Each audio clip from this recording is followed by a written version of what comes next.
Hi friends, daily biryani കിട്ടിയാലും ഞാൻ വേണ്ടാന്ന് പറയൂല. ചില ആൾക്കാരുണ്ട് ബിരിയാണിയുടെ മേലെ കുറച്ച് സാദാ ചോറ് തിന്നാലേ അവർക്കൊരു മനസ്സിന് സാറ്റിസ്ഫാക്ഷൻ ഉണ്ടാവുള്ളൂ. പക്ഷേ എനിക്ക് ബിരിയാണീൻ്റെ മേലെ സാദാ ചോറ് തിന്നുന്ന കാര്യം ഇഷ്ടേ അല്ല. കാരണം ബിരിയാണീൻ്റെ ടേസ്റ്റ് പോകൂലേ.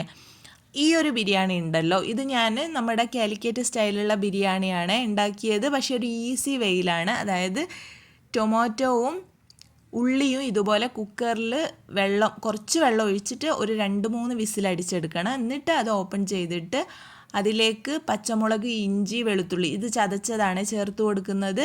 അപ്പോൾ നമുക്ക് ഈ വഴറ്റിയെടുക്കുന്ന ആ ഒരു ജോലി ഉണ്ടല്ലോ, പകുതി കുറഞ്ഞു കിട്ടും. പിന്നെ നമ്മൾ ഇതിലേക്ക് കൂടുതൽ മസാലയൊന്നും ചേർക്കുന്നില്ല.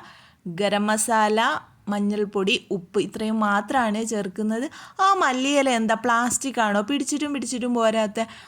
അത് ശരി. അപ്പോൾ ചിക്കനും ഇട്ട് ഒരു വിസിൽ അടിച്ചെടുത്തിട്ടുണ്ട്. പിന്നെ നമ്മൾ ചോറ് സെപ്പറേറ്റായി വേവിച്ചിട്ട് ഒന്ന് ദമ്മിട്ട് കൊടുക്കുകയാണ് ചെയ്യുന്നത്. ദമ്മിടുമ്പോൾ അതിൻ്റെ മേലെ നല്ല വറുത്ത സവാളയൊക്കെ ഇട്ട് കൊടുക്കുക. കുറച്ച് ഗരം മസാല ആ ചോറിൻ്റെ മേലെ ഇട്ട് നെയ്യും കൂടെ ഒഴിച്ച് കൊടുത്താൽ മതി. നല്ല അടിപൊളി ടേസ്റ്റി ആയിട്ടുള്ള ബിരിയാണി ഈസി ആയിട്ട് ഡെയിലി വേണമെങ്കിൽ ഡെയിലിയും ഉണ്ടാക്കാം, കഴിക്കാം.